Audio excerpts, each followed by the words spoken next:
Hello, and welcome again to Living English. Today, we're going to look at words you can use in the kitchen and how to say where things are kept.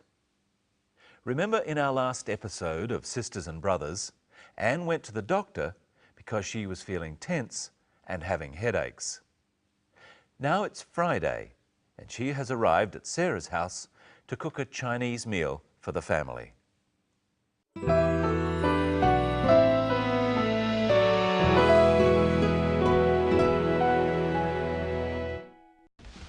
You feeling better now? Yes. The doctor said I should relax. Oh, why don't you sit down? Let me cook. No, I enjoy cooking. It is relaxing for me. Okay then. Well, let me help. Oh, what do you need? I need a sharp knife. The knives are in this drawer. And a wok. Do you have one? Yes, of course. It's in this cupboard. And do you have a, I don't know what it's called, a kind of a saucepan with holes in it? Colander? It's in here too. It's behind the saucepans.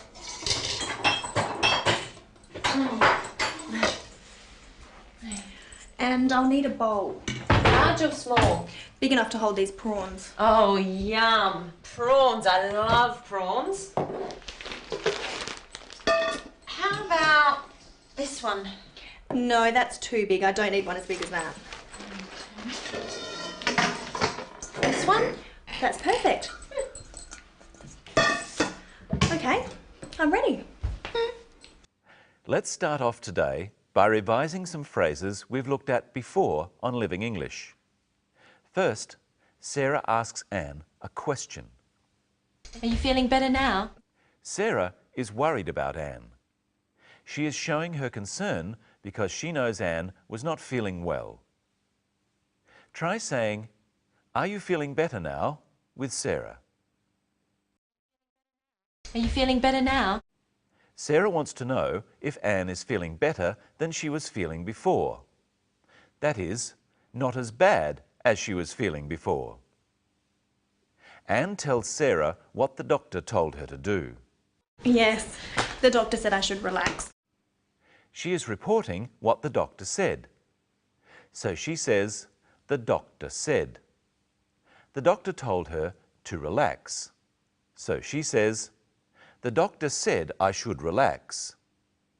Repeat this with Anne now. Yes. Yes, the doctor said I should relax. Everyone is giving Anne advice. Sarah makes a suggestion too. Listen. Oh, why don't you sit down? Let me cook. Sarah suggests that Anne should sit down. She says, "Why don't you sit down?" We've looked at this phrase before. Try saying it with Sarah. "Why don't you sit down?"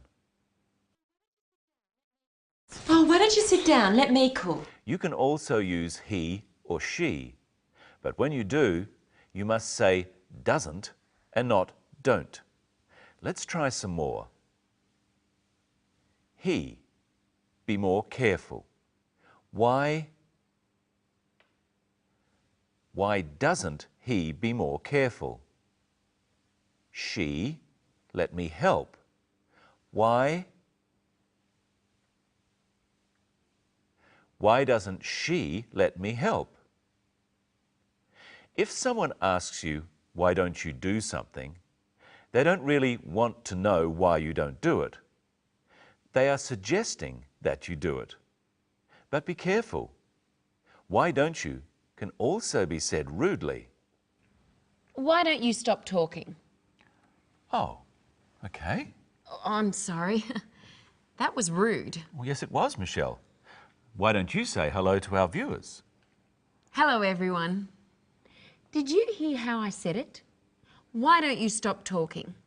When you use "why don't you" to make a suggestion, make sure that you sound friendly and helpful, not angry.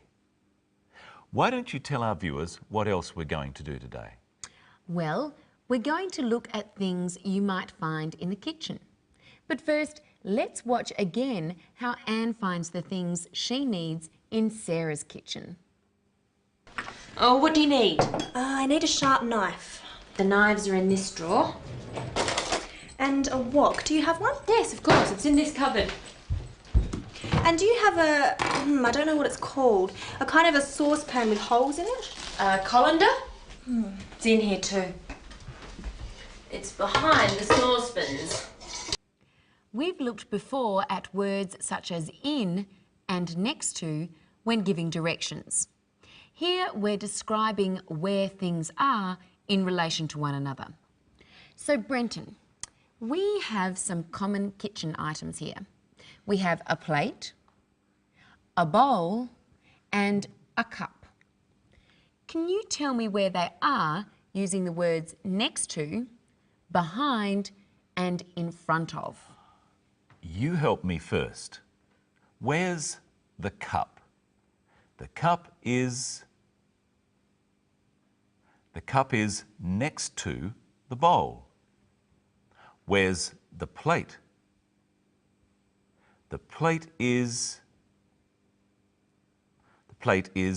behind the bowl. And where's the bowl?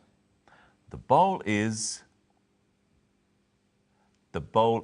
in front of the plate. Now let's look again at Anne describing something she doesn't know the name of. And do you have a, I don't know what it's called, a kind of a saucepan with holes in it? So Brenton, I have a game for you. Well, why don't you tell me what to do? First, look at all these objects here and tell our viewers what they are. What is this called? It's a knife. What do you call these? They're chopsticks. What is this called? It's a sponge. What do you call this? It's a grater. Okay, now we'll put the objects in this bag.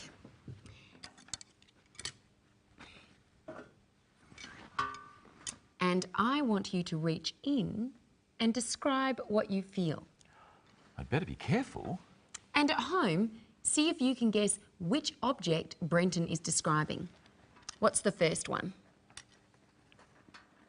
Well, it's long and thin.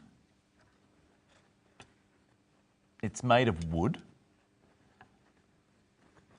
It's thinner at one end than the other.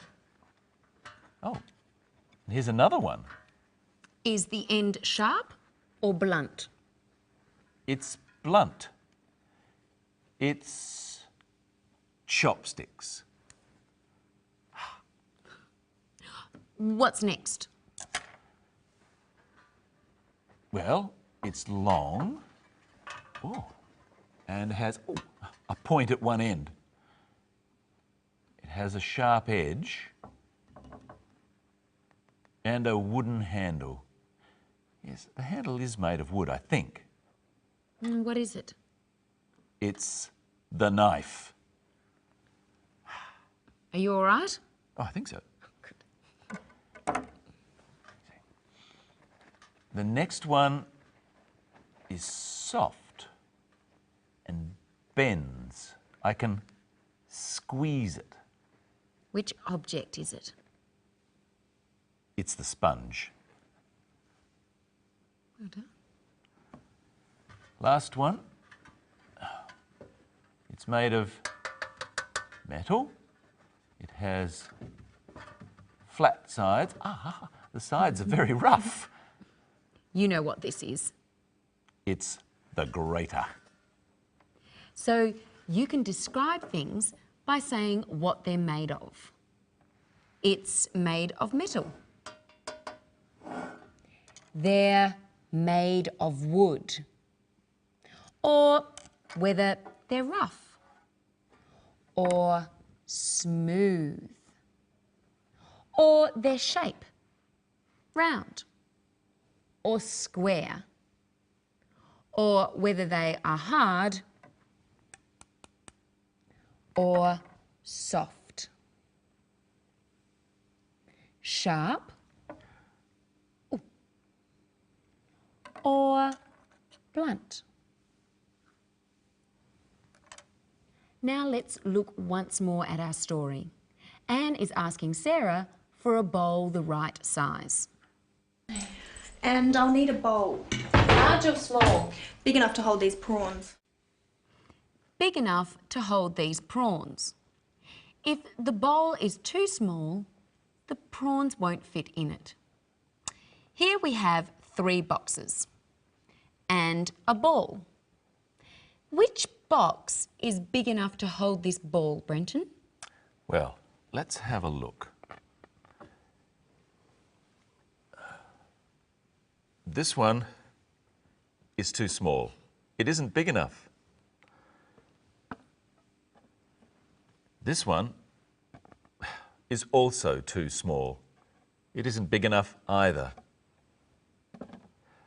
This one is okay. This box is big enough to fit the ball. After me, say whether the boxes are big enough or not big enough. This one, it's not big enough. And this one, it's big enough. The word enough also reminds us that English is a very strange language, especially the way that words are spelled.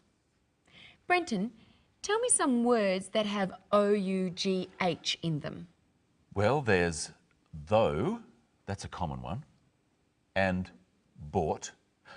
I bought this shirt, though it's a bit big for me. Oh, pardon me. Ooh, and cough. You've got a nasty cough.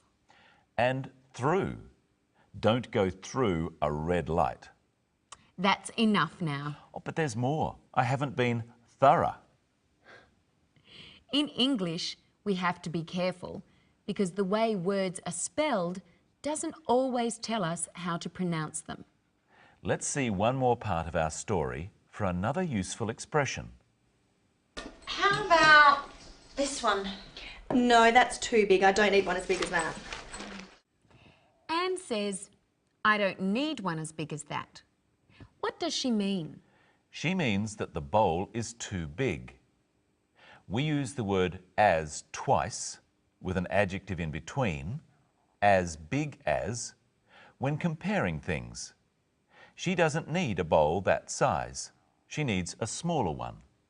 So if we look at our boxes again, here's the small ball and the big box. I could say, I don't need a box as big as that for this ball. What else could we compare using as? Well, let's stand up. Brenton is taller than me. So Michelle is not as tall as me.